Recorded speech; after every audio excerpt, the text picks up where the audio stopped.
Welcome back to All This Math. This is Professor Parker. For today's lesson, we're going to be going over some grade 3 recommended math where we're dealing with related multiplication facts and array models. So we have an array right here, right? And whenever you see an array, you want to get into the habit of counting out how many rows there are and how many columns there are. How many rows there are and how many columns there are. Remember, rows are horizontal, columns are vertical. So we have 1, 2, 3, 4, 5, 6 rows, right? 6 horizontal rows. And then we have 1, 2, 3, 4 vertical columns, right? Now, that can also be represented in a multiplication sentence. 6 rows times 4 columns equals 24, right? Now, many students may know that, some students may not. But I want to show how we can kind of decompose this multiplication sentence by breaking this array up. So let's say that I drew a line, a horizontal line right here. So now we have these 2 rows separated from these 4 rows. 2 rows separated from these 4 rows. So these 2 rows right here represent a multiplication sentence or a multiplication problem, which would be 2 rows times still 4 columns, right? And then also we can combine that with this part of the array down here, which also is 4 rows with 4 columns. So add that together, 4 times 4, right?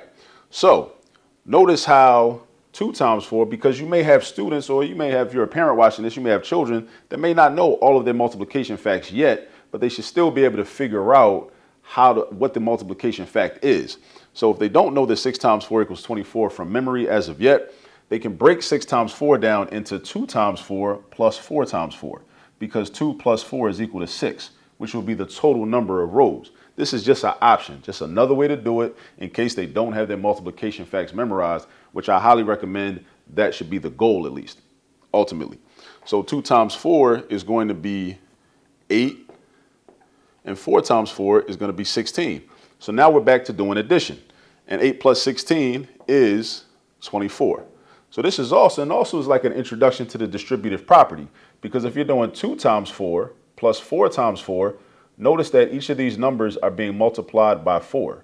So another way to express this would be to write a 4, and then in parentheses, or a quantity, you would put 2 plus 4, right? That plus sign comes right here, and then the 2 from here and the 4 from here go inside the parentheses.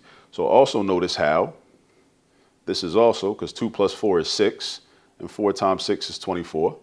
Another way for us to get 24. But this is important because this provides a visual and shows an array why 6 times 4 is the same thing as doing 2 times 4 plus 4 times 4. Because this is 2 times 4 and this is 4 times 4. And we had other options. We could have drew the line right here, and then we would have had 3 times 4 plus another 3 times 4, which would have been 12 plus 12, which again is also 24. And that's today's lesson.